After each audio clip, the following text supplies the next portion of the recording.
Teman-teman, pada episode ini kita akan berbagi kisah dan pengalaman bagaimana menariknya belajar tari tradisi. Para narasumber kita yang merupakan tokoh-tokoh tari akan menceritakan pengalaman-pengalaman mereka bagaimana mereka mulai belajar tari tradisi. Yuk, kita simak.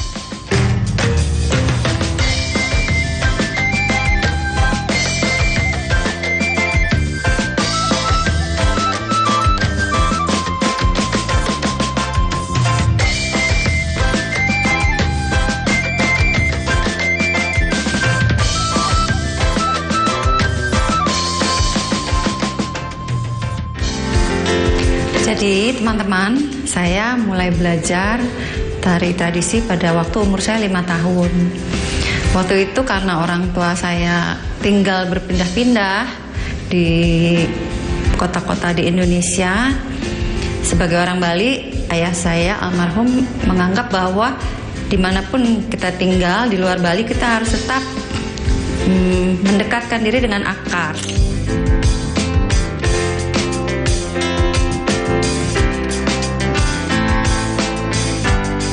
Jadi dari sejak umur 5 saya sudah mulai berlatih tari Bali, apakah itu gurunya dipanggil ke rumah atau saya didaftarkan ke sebuah sanggar tari di kota tempat kami tinggal.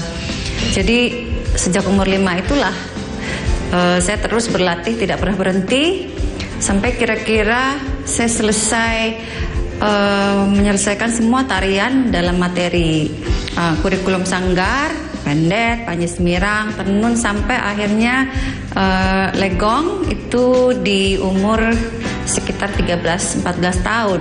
Kemudian pada waktu saya SMA umur 15, saya sempat mulai membantu guru saya. Waktu itu saya tinggal di Bandung, membantu dia mengajar kelas junior.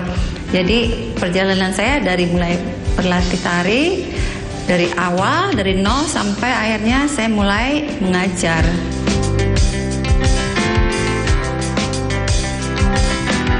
Sanggar pertama yang saya masuki secara formal adalah Widya Budaya di Jakarta. Waktu itu guru saya almarhum Gusti Agus Perbawa dan istrinya Ibu Niketut Soekarni.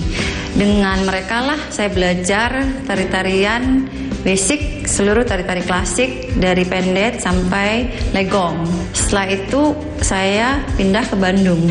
Dan di Bandung saya ikut sanggar yang namanya Diah Aditya Karya yang merupakan cabang Diah Tantri pada waktu itu.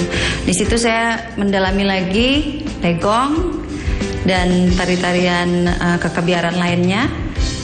Setelah itu saya mulai mementaskan legong secara sering. Memang condong dari dulu merupakan tari specialty saya, tari yang memang sering saya pentaskan. Lalu saya juga belajar di beberapa guru. Tentunya guru utama saya adalah Ibu Ayu Bulan Trisna Jelantik yang adalah maestro legong Indonesia. Dari beliaulah saya belajar berbagai tari-tari legong klasik maupun palegongan maupun legong baru. Selain Ibu Bulan yang walaupun beliau adalah guru utama saya, beliau selalu mendukung saya untuk berguru ke siapapun itu. Jadi malah kadang-kadang Ibu Bulan sendiri yang menelpon kalau saya ada keinginan untuk belajar kepada seseorang. Untuk tari Trunajaya, saya belajar ke maestro tari Trunajaya, Ibu Luh Menak, langsung di Tejakula, di tempat beliau tinggal, di Singaraja, di Buleleng. Lalu juga Trunajaya saya belajar kepada Ibu Turaksa, seorang seniman arja yang juga terkenal dengan nama Liku Buleleng. Selain Trunajaya, saya juga belajar tari laki-laki, tari baris. Itu dengan maestro baris di Ubud, Anom Baris nama sebutannya, Ana Agung Anom. Juga saya belajar baris ke Ana Agung Panji yang adalah seorang pelatih tari laki-laki di Jakarta. Selain itu, untuk tari-tari legong saya juga belajar di Peliatan kepada pemimpin grup Peliatan saat ini, Na Agung Gedeo Kedalem. Kami sering ke Peliatan untuk belajar langsung pada beliau. Juga untuk legong Playon saya belajar ke Ibu Putu Sutarini yang adalah menantu maestro topeng Pak Jimat di Batuan. Jadi guru saya banyak. Saya berguru tari-tari klasik kepada mereka yang memang masternya.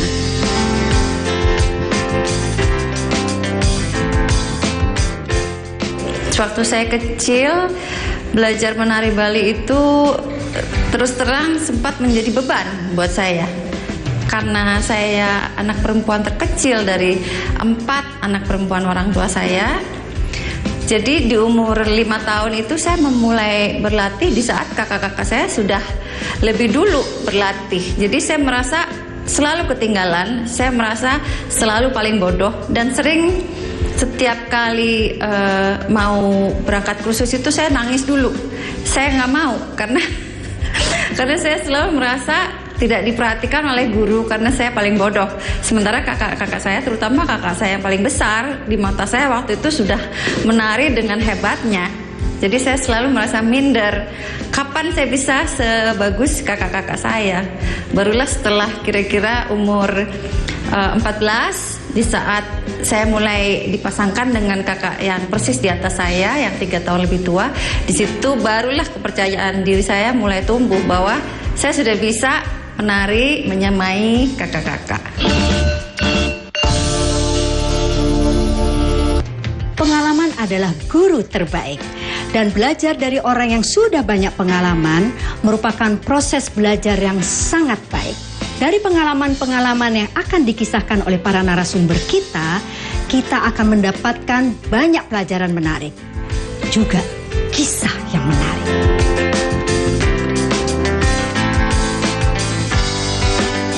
Teman-teman, saya mau cerita sedikit. Saya belajar tari tradisi sejak SD. Ketika itu saya sekolah di desa kecil. Kalau sekarang dia sudah menjadi kabupaten, yaitu Kabupaten Solok Selatan, Sumatera Barat. Walaupun saya lahir di Jakarta, kemudian di SD saya sekolah di kampung. ibu saya orang Minang, saya dibawa nenek saya ke kampung, kemudian belajar menari. Jadi belajar menari, pertama kali belajar menari adalah tari payung. Tari payung karya Ibu Sofiani Yusaf Rahman. Nah, sampai hari ini tarian itu masih eksis, masih ada. Teman-teman bisa cek nanti tari payung Sofiani Yusaf Rahman. Nah, pengalaman belajar menari itu bagi saya menjadi seperti batu loncatan. Ternyata menyenangkan gitu. Ternyata menyenangkan. Lalu saya sempat juga mengikuti lomba. Kalau sekarang namanya FLS 2N, mungkin teman-teman tahu. Waktu itu SD, tingkat SD namanya kalau dulu adalah Porseni, ya. Itu Porseni. Selain dari seni juga ada olahraga nih. Jadi perlombaan olahraga dan seni. Nah, itu sama dengan FLS 2N. Jadi pakai tingkatan perlombaannya dari kecamatan, kabupaten, provinsi sampai nasional. Nah, kebetulan SD saya dapat juara 1. Kita juara 1 di kabupaten. Ini membuat saya menjadi sangat bersemangat setelah itu. Kemudian ada KKN, mahasiswa Akademi Seni Kerawitan Indonesia Padang Panjang. Mereka melakukan KKN, mengadakan pentas. Saya semakin punya keinginan untuk alangkah menyenangkan jika saya selalu berada di panggung. Nah, itu pertama kali saya belajar menari. Dan kemudian setelah SMP saya menyambung ke kalau sekarang namanya SMK, kalau dulu namanya Sekolah Menengah Karawitan Indonesia. Nah, itu di Kota Padang. Dan waktu itu SMK-nya 4 tahun. Jadi 4 tahun belajar menari dengan basic tradisinya adalah Minang. Nah, setelah itu tamat 4 tahun di SMKI, saya menyambung ke IKJ. Nah, di IKJ menariknya saya belajar banyak jenis tari tradisi Indonesia. Jadi walaupun saya punya modal tari Minang, tapi saya harus belajar tari Jawa, tari Betawi, tari Aceh, tari Sulawesi, Bali, Sunda, dan sebagainya. Itu menjadikan saya memutuskan hidup saya menjadi seniman tari.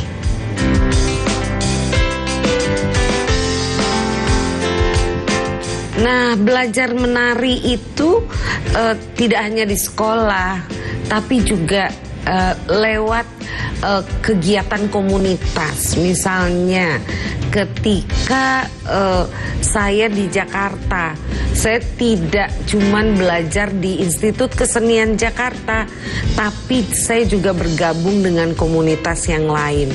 Ada komunitas Betawi, itu dengan teman saya. Kemudian juga belajar di komunitas kakak kelas saya yang punya basic tari Palembang. Kemudian juga dengan sebuah dance company yang besar adalah Gumarang Sakti. Ini dance company pimpinan almarhum Ibu Gusmiati Suid. Hampir saya 20 tahun bersama mereka, belajar banyak hal di komunitas tersebut.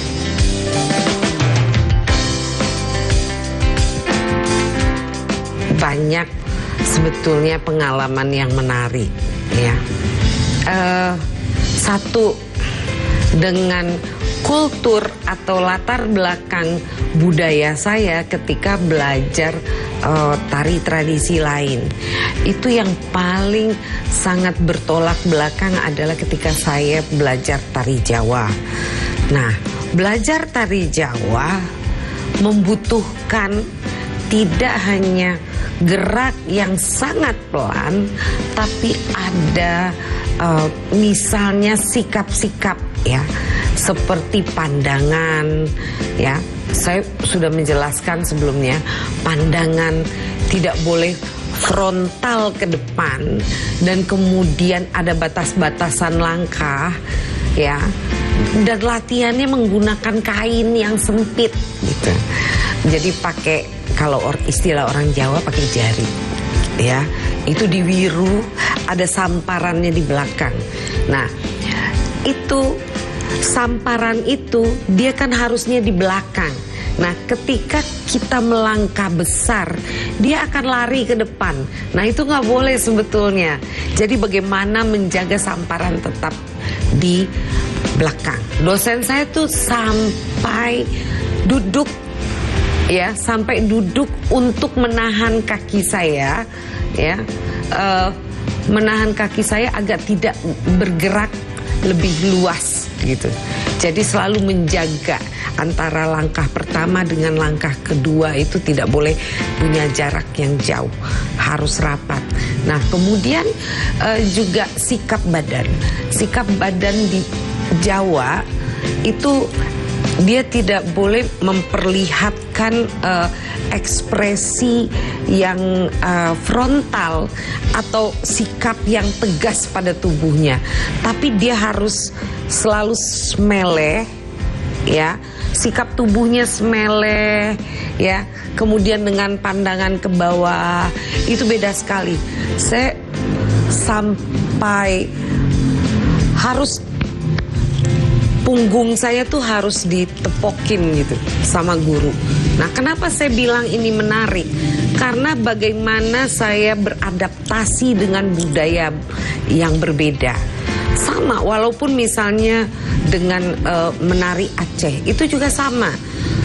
Jadi walaupun sama-sama Sumatera, itu tidak serta-merta kita gampang gitu. Banyak pengalaman yang menarik dan lucu sebetulnya. Nah, kemudian ada yang menarik lainnya itu guru-guru tari zaman dulu itu tidak sama dengan guru-guru tari zaman sekarang. Guru-guru tari zaman dulu itu yang pertama adalah persoalan disiplin, dan kemudian bagaimana saya bisa bisa memberikan tanggung jawab, dedikasi saya di dalam belajar. Itu kalau saya bilang guru-guru yang dulu tuh keras gitu. Jadi ketegasan mereka. Mungkin di awal-awal saya akan merasa berkecil hati gitu atau tersinggung. Tapi lama-lama saya merasakan bahwa guru-guru ini yang membuat saya menjadi menari semakin hari semakin baik dan semakin baik. Nah, kemudian pengalaman berharga ini, ya, menjadi acuan ketika saya beradaptasi dengan budaya-budaya lain. Nah, ini yang sangat bagi saya tuh menarik gitu. Saya bisa mengalami peristiwa beradaptasi dengan budaya-budaya lain lewat tarian. Itu adalah sesuatu yang bagus buat saya.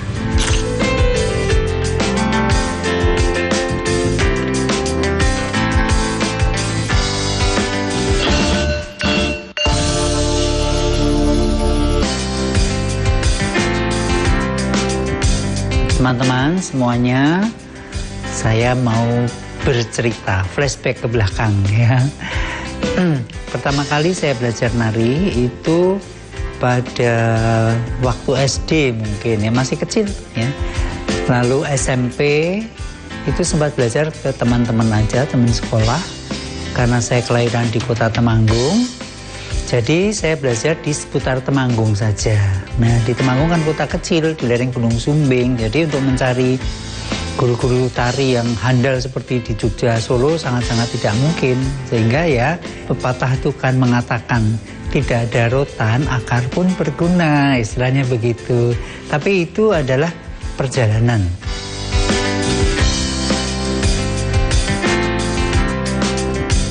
Nah, setelah itu kemudian tahun 74 saya kuliah di ASTI, Akademi Seni Tari Indonesia di Yogyakarta. Jadi saya hijrah dari Temanggung ke Yogyakarta untuk kuliah di ASTI itu 74. Nah, pada waktu di ASTI itu saya belajar dari banyak guru, mulai dari tari gaya Surakarta, tari gaya Yogyakarta, tari Sunda, tari Bali. Bahkan karena kedekatan saya dengan dosen-dosen tari Sunda dan Bali, saya sempat pada waktu masih mahasiswa itu saya dikenalkan guru saya kepada maestro tari di Cirebon, di Palimanan tepatnya. Saya paling suka itu belajar langsung ke daerah di mana tarian itu berasal, karena itu sangat penting. Seperti sudah saya jelaskan di depan bahwa kita belajar nari tidak hanya belajar geraknya, tapi rohnya tari itu atau penjiwaan dari tarian itu.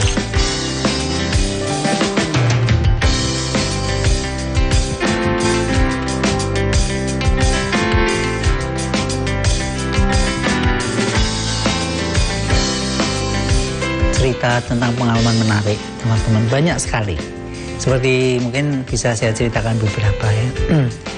Pada waktu saya belajar di Cirebon, itu guru saya itu, beliau kalau mengajar nari itu tidak selalu sama.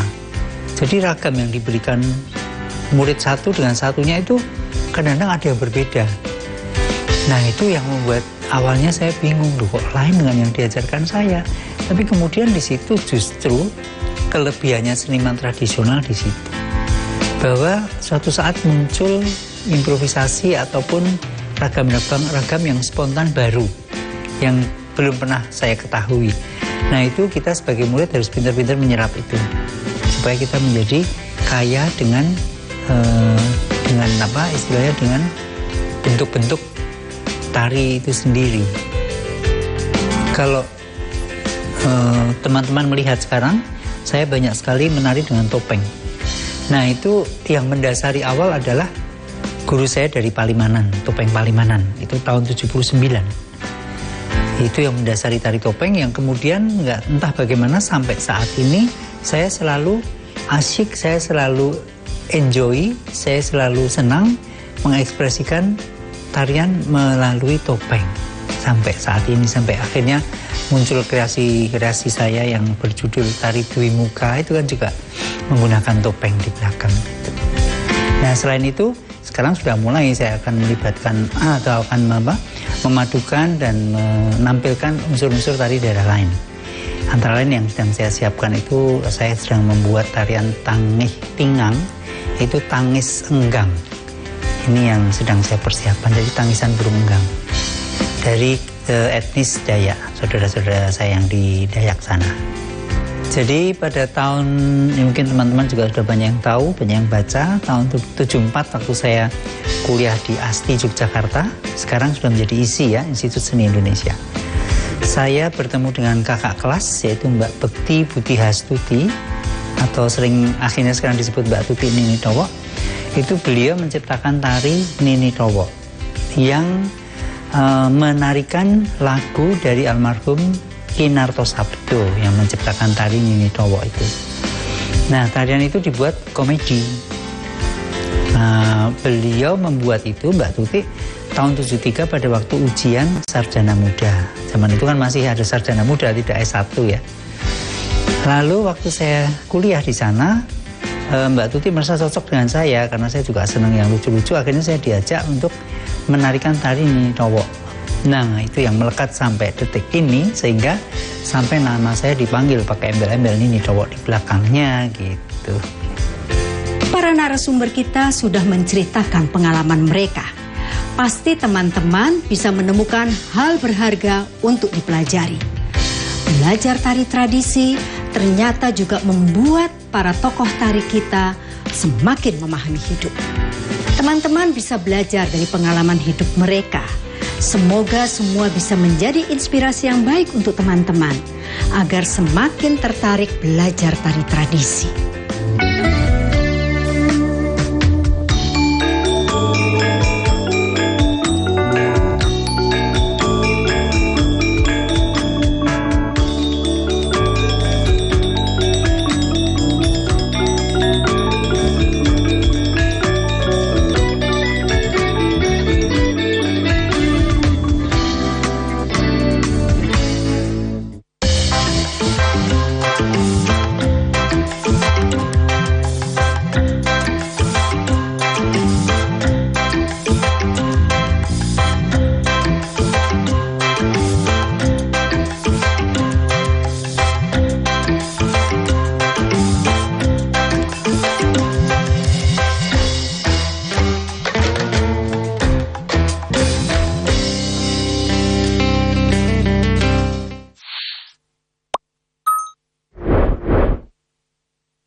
Ada 10 tuntutan yang dilayangkan masa aksi, salah satunya menolak efisiensi anggaran di sektor pendidikan. Sebanyak 961 orang kepala daerah dan wakilnya dilantik Presiden Prabowo Subianto. Pemerintah Kabupaten Banyuwangi menghimbau agar karangan bunga ucapan selamat diganti dengan paket sembako.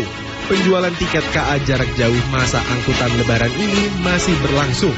Pemandian Banyu Biru adalah bukti nyata kekayaan sejarah dan budaya. Cak Neng, aku seneng aku dijak ngabuburit ambek kendaanku. Tuwangi. Seneng aku. Hai. Halo sayang, kamu jemput aku jam piro? Kok durung teko? Oh alah, wis deket ta. Ya wis aku ya wis siap kok iki. Sik ta lah sayang. Kamu iku lho mau ngajak aku nang ndi sing ngabuburite kok heboh nemen. Oh alah, nang Kampung Ramadan JTV ta? Emang ono apa ae nang kono? Menarik ta gak? Wah, wake yo, ono bazar kuliner. Oh, ono fashion. Wah, ono hiburan artis-artis. Loh, yo iki sing tak senengi ono hadiah. Wah, meriah berarti sayang acaranya. Yo saya cepetan. Sik, iku tanggal ambek lokasine di mana? Oh, tanggal 8 sampai 23 Maret 2025 nanggone Parkir Timur Gor Delta Sidoarjo. Oke, mantep, langsung tak info nang tonggo-tonggo nang besti arisanku kuwabe tak jak rono sayang. Loh, kamu ndak ngarep dah sayang. Yo sik sentenono aku tak metu.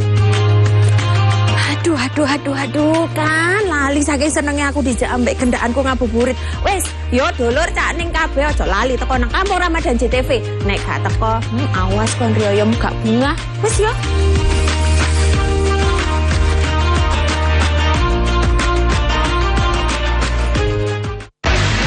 Bagi Megawati, gelar MVP putaran ketiga ini adalah gelar MVP untuk kedua kalinya. Nikola Jokic mencatat triple-double di angka 23 poin, 17 rebound, dan 15 assist. AC Milan sukses meraih trofi pertamanya di musim ini, yaitu trofi juara Supercoppa Italiania. PSSI Senin kemarin mengumumkan pemecatan Sintayong dari kursi pelatih kepala timnas Indonesia.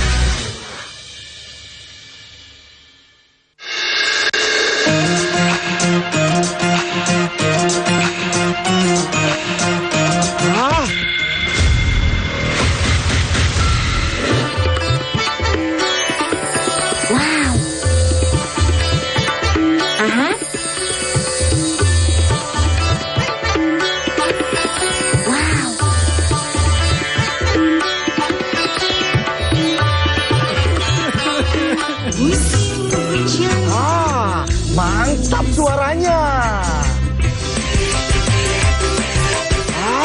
Dahut goyangannya.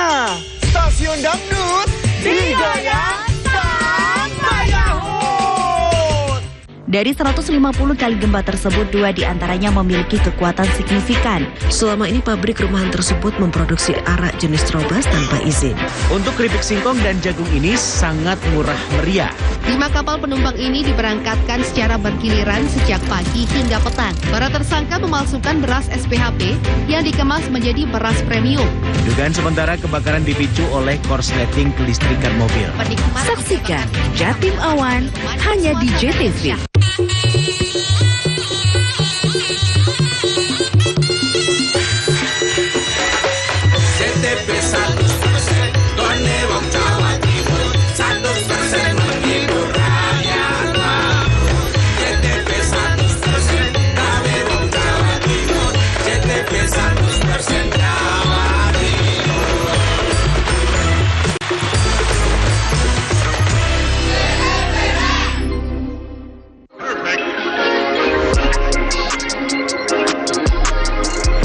Pemirsa, bertemu kembali di Jelajah Kuliner bersama saya Cahyani Dean. Dan selama 1 jam ke depan beragam informasi kuliner akan hadir untuk Anda. Kita awali informasi kuliner pertama dari Tangerang, Banten.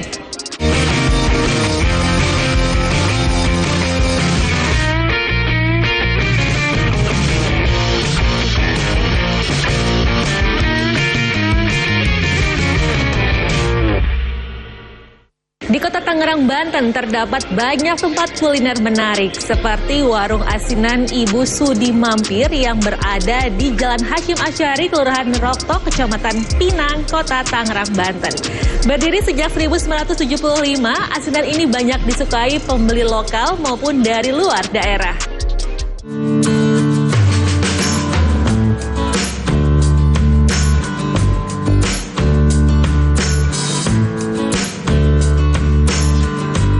Kota Tangerang, Banten punya banyak tempat kuliner andalan. Untuk yang satu ini, Anda harus antre, yaitu asinan milik Ibu Sofia di Jalan Hasyim Asyari, Kelurahan Roktok, Kecamatan Pinang. Asinan ini cukup melegenda karena sudah berjualan sejak 1975. Para penikmat asinan rela menunggu lama hingga berjam-jam. Warga dari berbagai daerah sudah banyak berkunjung ke sini mulai dari Jakarta hingga Bekasi. Asinan milik Ibu Sofia ini diberi nama Sudi Mampir. Para penikmatnya menyukai cita rasa yang disajikan, apalagi harganya relatif murah. Bu sering beli asinan di sini, Bu? Kalau ini enak sih asinannya. Enak. Berapa itu, Bu? Terutama. Juga kuat sih, 2 hari kuat. Berapa sih, Bu? Harganya per itu? 17.000. Ibu, yang semakin Ibu membuat Ibu sering beli di sini, Bu, itu apa sih, Bu? Apakah asinannya beda dengan yang lain atau gimana, Bu? Ya, rasanya atuh enak aja sih, sedang aja lah enak sama ini. Selain menjual asinan sayur, warung Sudi Mampir juga menjual asinan buah. Dalam sehari bisa terjual hingga 2.000-an bungkus asinan dengan omset 15 juta rupiah. Pada tahun 1975. Ini namanya asinan Betawi atau gimana, Bang? Nah, asinan Betawi Ibu Sofia Mampir. Kalau sehari bisa di atas 15 juta. Dibanding di bulan yang biasa. Keluarga Ibu Sofia juga melibatkan belasan ibu rumah tangga atau warga sekitar untuk dijadikan karyawan. Hakin Najili, JPM TV, Tangerang, Banten.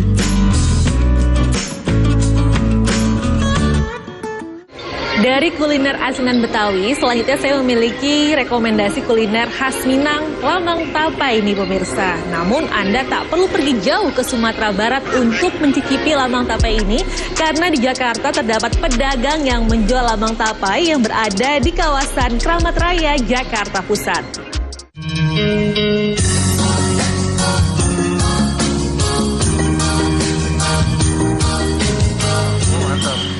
Kawasan Kramat Raya, Senen, Jakarta Pusat terkenal sebagai pusat kuliner khas Sumatera Barat. Saban hari kawasan ini tak pernah sepi pembeli yang datang untuk menikmati kulinernya. Salah satu yang paling banyak diburu yaitu lamang tapai. Lamang biasanya menjadi makanan pembuka sebelum menyantap hidangan utama. Lamang tapai terbuat dari beras ketan yang dimasak dalam wadah bambu. Kudapan ini cocok disantap dengan ketan hitam.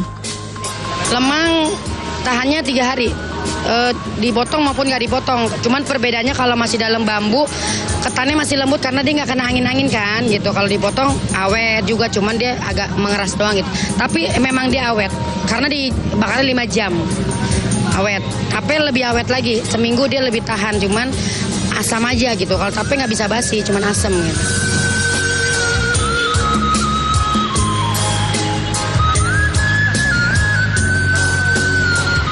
Dalam sehari, para pedagang mampu menjual hingga 25 lonjor lamang tapai berukuran sekitar 30 cm. Sementara untuk harga, satu lonjor lamang lengkap dengan tapai dibanderol Rp45.000. Anda penasaran dengan rasa lamang tapai yang khas? Langsung saja datang ke kawasan Kramat Raya, Senen, Jakarta Pusat. Devri Novaldi, Seto Pratomo, JPM TV, Jakarta.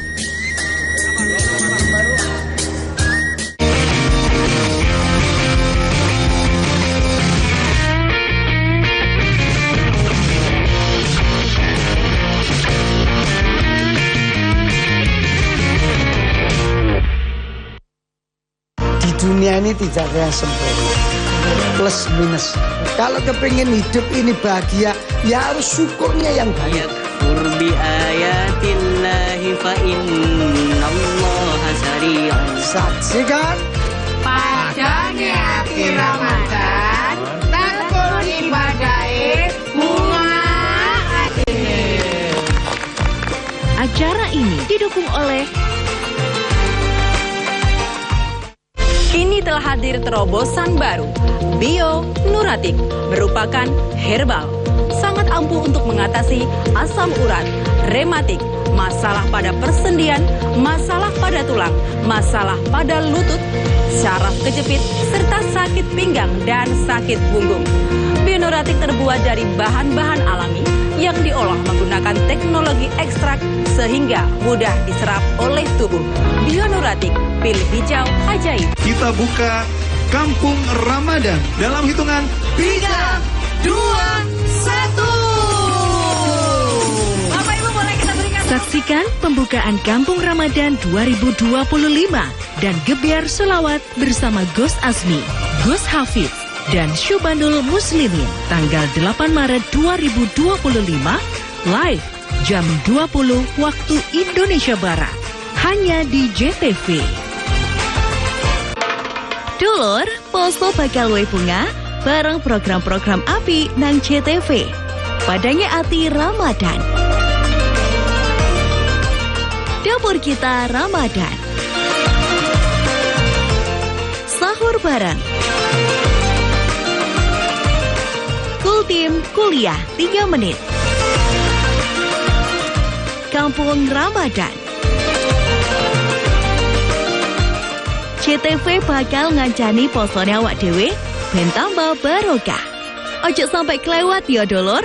Poso bareng JTV, tegon ibadah.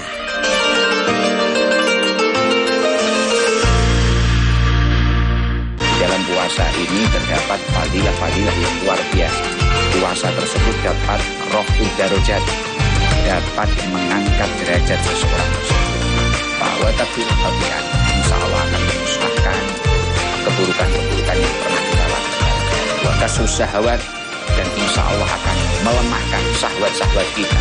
Insya Allah dengan berpuasa, syahwat-syahwat atau hawa nafsu keburukan kamu akan melemah semua. Ada 10 tuntutan yang dilayangkan masa aksi, salah satunya menolak efisiensi anggaran di sektor pendidikan. Sebanyak 961 orang kepala daerah dan wakilnya dilantik Presiden Prabowo Subianto. Pemerintah Kabupaten Banyuwangi menghimbau agar karangan bunga ucapan selamat diganti dengan paket sembako. Penjualan tiket KA jarak jauh masa angkutan lebaran ini masih berlangsung. Pemandian Banyu Biru adalah bukti nyata kekayaan sejarah dan budaya.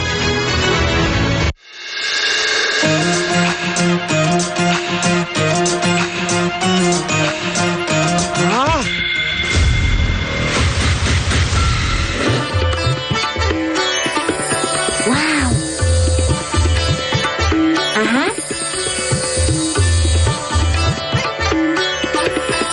Wow.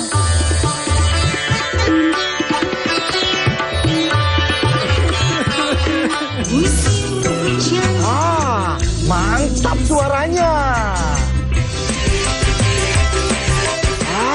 Dahut goyangannya. Stasiun Dangdut digoyang sampai dahut. Bagi Megawati, gelar MVP putaran ketiga ini adalah gelar MVP untuk kedua kalinya. Nikola Jokic catat triple-double di angka 23 poin, 17 rebound, dan 15 assist. AC Milan sukses meraih trofi pertamanya di musim ini, yaitu trofi juara Supercoppa Italiania. PSSI Senin kemarin mengumumkan pemecahan Sintayong dari kursi pelatih kepala timnas Indonesia. Konco-konco Jawa Timur, saya langsung ke Pak Jum ini. Jadi masyarakat tetap menjaga hutan, tetap lestari, tapi juga dapat makan di sini. Membedakan cukai asli dan palsu. Tembakau yang ditanam di Indonesia, pertanian, terutama pertanian tembakau, memberikan edukasi pembiasaan. Kapan gizi ini bisa dievaluasi dan tidak. Anak PAUD sama SD kelas 1 sampai kelas 3 kita berikan makan pagi gratis. Makan pagi.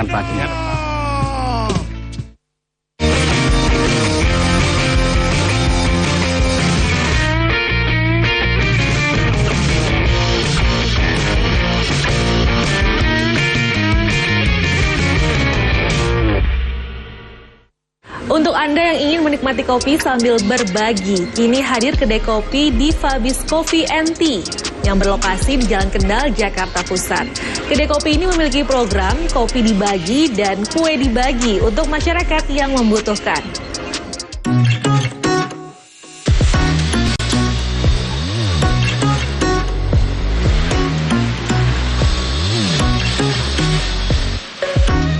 Berbagai kedai kopi dengan konsep unik banyak dijumpai di Jakarta. Salah satunya kedai kopi di Fabis Coffee & Tea. Kedai kopi yang berada di Jalan Kendal, Duku Atas, Jakarta Pusat ini dijalankan oleh penyandang disabilitas. Ini sebagai bentuk aktualisasi diri bagi para penyandang disabilitas, sekaligus menjadi wadah untuk bisa berkarya dan mandiri dalam berwirausaha. Kedai kopi ini mengajak pelanggannya untuk berbuat kebaikan. Di sini memiliki program kopi dibagi dan kue dibagi untuk masyarakat yang membutuhkan.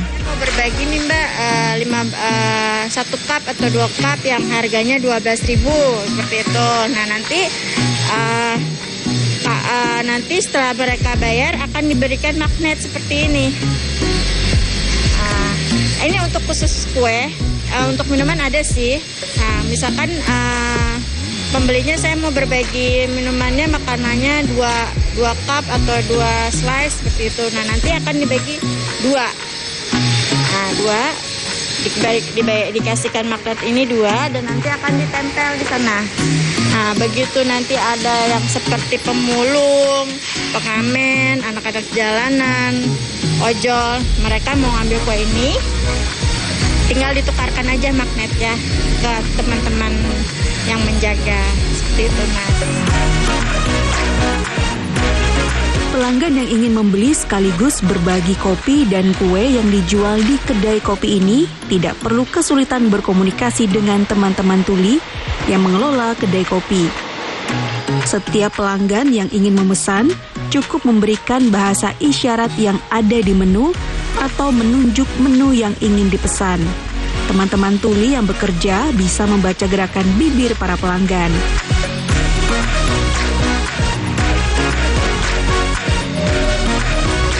Kedai yang buka setiap hari ini menjual minuman kopi dan non-kopi mulai dari harga Rp10.000 hingga Rp15.000. Sementara untuk kue sifon dan bolen dijual dengan harga Rp8.000 hingga Rp45.000. Nah, untuk Anda yang ingin menikmati kopi sekaligus berbagi, kedai kopi di Fabis mungkin bisa menjadi salah satu rekomendasi untuk Anda. Devri Novaldi, Arisandi, CPM TV, Jakarta.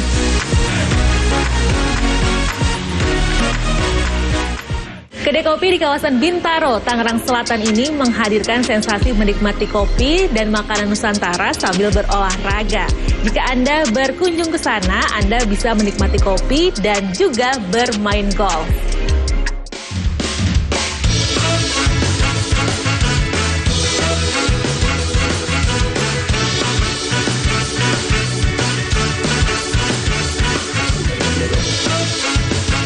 Jika kebanyakan orang datang ke kedai kopi untuk menikmati kopi serta nongkrong bersama teman dan keluarga, namun kini hadir sebuah konsep kedai kopi yang tidak hanya untuk sekadar duduk sambil ngopi saja, karena di kedai ini para pengunjung juga bisa berolahraga. Kolepa Mini Golf and Coffee Shop adalah sebuah kedai kopi di kawasan Bintaro, Tangerang Selatan yang menghadirkan mini golf bagi para pengunjung.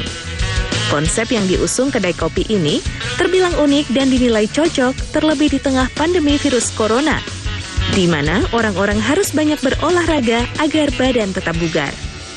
Kan waktu itu masih pandemi, jadi kita berpikir ini orang-orang mungkin kita harus suguhkan dengan aktivitas luar ruangan yang lebih menarik atau unik. Dan akhirnya juga salah satu partner kita ada yang memang hobi untuk golf ya. Nah, waktu itu kita lihat bahwa mini golf ini belum, atau golf ini udah banyak sebetulnya, driving dan golf, tapi belum ada tempat yang menyuguhkan mini golf. Dulu mungkin ada, tapi sekarang sudah tidak ada. Dan tidak ada tempat komersil yang menyuguhkan mini golf yang memang semacam skala kecilnya dari golf yang beneran gitu. Nah, dan juga kita kombinasikan dengan coffee shop. Kedai kopi dan mini golf ini berdiri di atas tanah seluas 1.000 meter persegi, membuat siapapun leluasa berkunjung di sini. Mini golfnya terdapat 18 hole. Bisa dibilang mini golf di Kolepa seperti miniatur lapangan golf. Karena aturan bermain di mini golf ini mengadaptasi peraturan bermain golf di lapangan. Untuk setiap pengunjung yang ingin bermain golf, akan dikenakan biaya bervariasi, yakni Rp80.000 per orang untuk hari biasa dari pukul 7 sampai 14 waktu Indonesia Barat. Rp100.000 per orang untuk hari biasa dari pukul 14 sampai 22 waktu Indonesia Barat. Dan Rp150.000 per orang untuk weekend atau hari libur dari pukul 7 hingga 22 waktu Indonesia Barat. Selain mini golf, kedai kopi ini menghadirkan beragam menu makanan dan minuman mulai dari Rp15.000 sampai Rp45.000. Beberapa orang dewasa lebih prefer non-coffee. Nah, yang non-coffee yang kita tawarkan ada mocktail dari sirup dan soda, dan kemudian ada campuran dari buah-buahan juga. Kalau makanan nih? Kalau makanan favorit kita di sini ada ayam sambal matah dan nasi goreng sate taichan. Ya, itu yang paling sering customer pilih untuk menemani mereka main golf. Kolepa Mini Golf and Coffee Shop menjadi alternatif tempat yang cocok untuk Anda yang ingin berolahraga dilanjutkan kulineran. Devi Novaldi, Aris Sandi, JPM TV.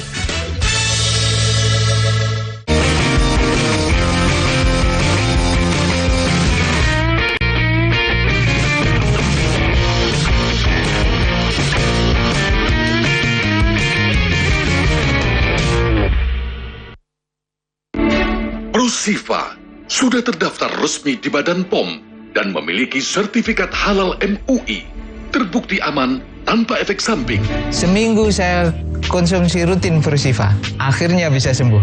Saya dulu sering mencoba produk-produk lain, tapi hasilnya tidak nyata seperti produk Prosifa ini. Ingin sehat? Minum Prosifa. Saksikan Dapur Kita Ramadan bersama Chef Elisa, Chef Agus, Jendoro, Inul Daratista dan Adam, juga bintang tamu menarik lainnya. Setiap hari selama bulan puasa hanya di JTV. Acara ini dipersembahkan oleh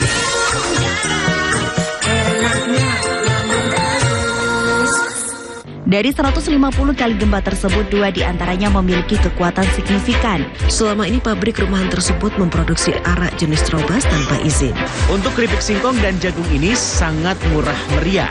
5 kapal penumpang ini diberangkatkan secara bergiliran sejak pagi hingga petang. Para tersangka memalsukan beras SPHP yang dikemas menjadi beras premium. Dugaan sementara kebakaran dipicu oleh korsleting kelistrikan mobil. Saksikan Jatim Awan hanya di JTV. Cak Neng, aku seneng aku dijak ngabuburit sampai kendaanku. Tuangi. Seneng aku. Hai. Halo sayang, kamu jemput aku jam piro? Kok durung teko? Oh alah, wis deket ta. Ya wis aku ya wis siap kok iki. Setelah sayang, kamu iku lho mau ngajak aku nang ndi sing ngabuburite kok heboh nemen. Oh alah, nang Kampung Ramadan JTV ta. Emang ono apa ae nang kono? Menarik ta gak? Wah, wake yo, ono bazar kuliner. Oh, ono fashion. Wah, ono hiburan artis-artis. Loh, yo iki sing tak senengi ono hadiah. Wah, meriah berarti sayang acaranya. Yo saya cepetan. Sik, iku tanggal ambek lokasine di mana? Oh, tanggal 8 sampai 23 Maret 2025 nanggone Parkir Timur Gor Delta Sidoarjo. Oke, mantep, langsung tak info nang tonggo-tonggo nang besti arisanku kuwabe tak jak rono sayang. Loh, kamu ndak ngarep dah sayang. Yo sik sentenono aku tak metu. Aduh, kan lali saking senengnya aku dijak ambek gendaanku ngabuburit. Wes, yo dulur cak ning kabeh aja lali teko nang Kampung Ramadan JTV. Nek gak teko, awas kon riyo gak bunga. Wes yo.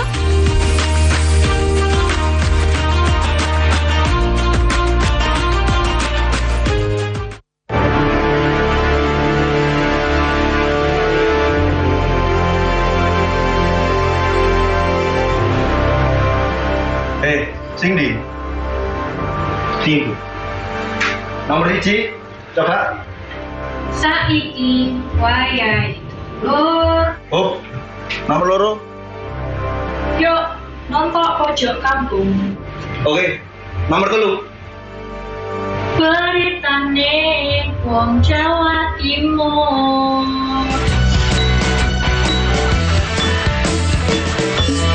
Pojok kampung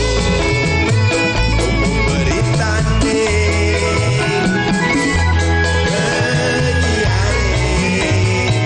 yo ayu rupane.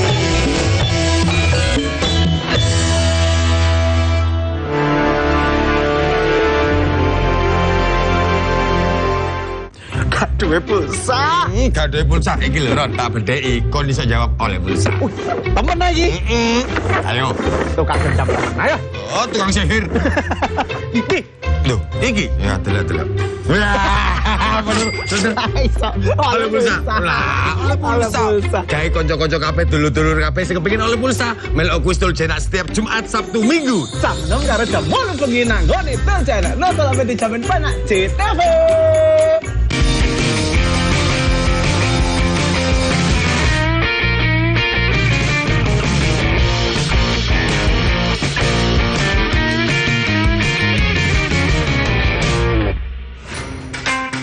Rumah makan Bakul Asi yang terletak di kawasan pusat pemerintahan Banten ini menyajikan makanan khas Sunda dengan harga kaki 5 loh pemirsa. Dan pengunjung yang datang pun ke tempat ini ramai karena harga yang terjangkau.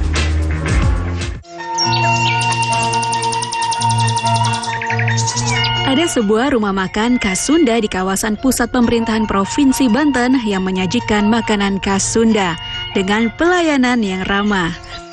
Rumah makan ini bernama Rumah Makan Bakul Asi. Semua makanan khas Sunda disajikan dengan resep khas dari Rumah Makan Bakul Asi sehingga disukai warga di Tanah Jawara. Menu yang menggugah selera serta harga yang ramah di kantong membuat rumah makan ini tak pernah sepi dari pengunjung. Selama menikmati makanan, pengunjung di sini juga dimanjakan oleh alunan musik Sunda. Enak, sudah sering pelayanan bagus, memuaskan. Harga kompetitif, murah. Ya, tadi makan apa aja? Tadi makan pepes ikan, makan apa lagi tuh? Ayam bakar, ayam goreng dan lain-lain lah. Pemilik rumah makan Bakul Asi, Asi Kurniasi mengatakan rumah makan ini sudah berdiri sejak 3 tahun lalu dengan tetap konsisten menyajikan menu khas Sunda. Ide awal mendirikan rumah makan Sunda karena Asi gemar memasak makanan Sunda dan ia pun berasal dari Jawa Barat. 2 tahun dilanda pandemi COVID-19, rumah makan ini tetap bertahan dengan 7 orang karyawan. Menurut Asi, keuntungan jelas menurun. Namun ia bersyukur karena rumah makan miliknya tetap bertahan. Iya, Sunda gitu. Kenapa memilih kuliner Sunda Bu yang dihidangkan? Kebetulan saya orang Sunda aslinya, jadi lidahnya udah terbiasa dengan lidah masakan Sunda gitu. Karena orang tua saya dari Jawa Barat, bapak saya almarhum, jadi dia lebih senang masakan Sunda aja gitu karena udah terbiasa dua-dua orang Sunda gitu. Kalau pengunjung sendiri Bu dengan sajian makanan Sunda ini bagaimana Bu? Minatnya? Bagus sih minatnya, mereka tertariknya dengan sambelnya ya, karena kita sambelnya pedas banget gitu, jadi mereka lebih suka sama kerebasnya sama sambelnya juga gitu. Harga makanan di rumah makan Bakul Asi mulai Rp7.000 hingga Rp50.000. Selain lauk, ayam, daging, ikan, bebek, ada pula beragam tumisan. Pengunjung juga bisa makan di ruangan biasa ataupun di tempat lesehan dengan kapasitas mencapai 250 orang. Suhendi, JPM TV, Kota Serang, Banten.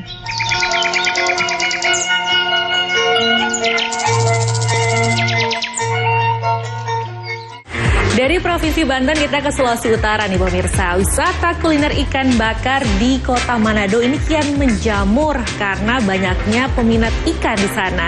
Memang berbagai jenis ikan di Kota Manado ini menjadi menu andalan setiap rumah makan. Namun ada salah satu rumah makan yang tetap menjaga cita rasanya dan telah buka sejak 20 tahun silam. Di Kota Manado saat ini telah menjamur rumah makan ikan bakar. Berbagai jenis ikan ada di menu andalan para pelaku usaha untuk menarik minat pelanggan. Namun ada satu tempat di Kota Tinutuan ini yang masih mempertahankan cita rasa ikan bakar khasnya sejak memulai usaha kuliner 20 tahun silam. Ikan khas tudek dan oci yang diambil langsung dari para nelayan di Teluk Manado menjadi andalan di rumah makan ikan bakar legenda Kota Manado yakni Angel Fish. Ini sudah dari tahun 2000, mulainya tahun 2000 sampai sekarang sih masih tetap eksis dia. Di sini ada ikan-ikan lain, termasuk ikan koropa, ikan-ikan karang juga termasuk cumi dan ada beberapa macam, tapi itu terbatas.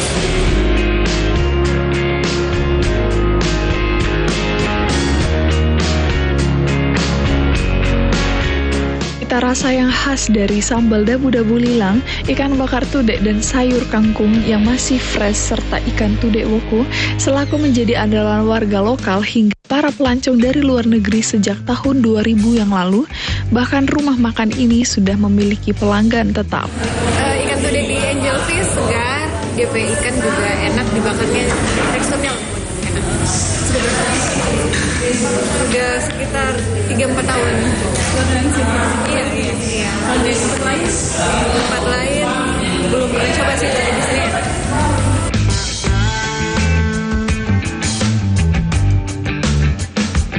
Rumah makan ini bahkan pernah menghabiskan 500 ekor ikan tudek segar dalam sehari untuk para pecinta kuliner ikan bakar.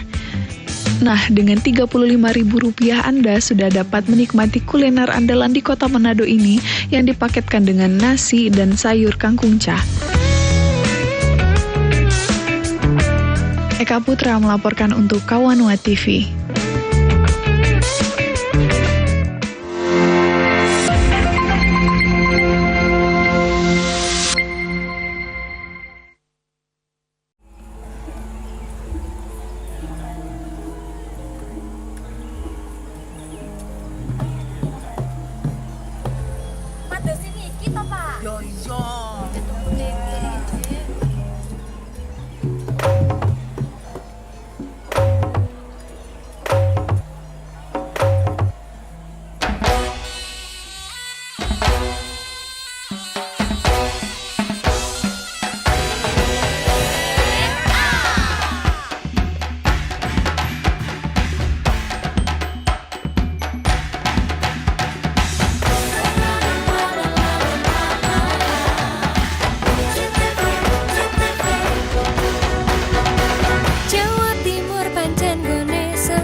budaya lestari.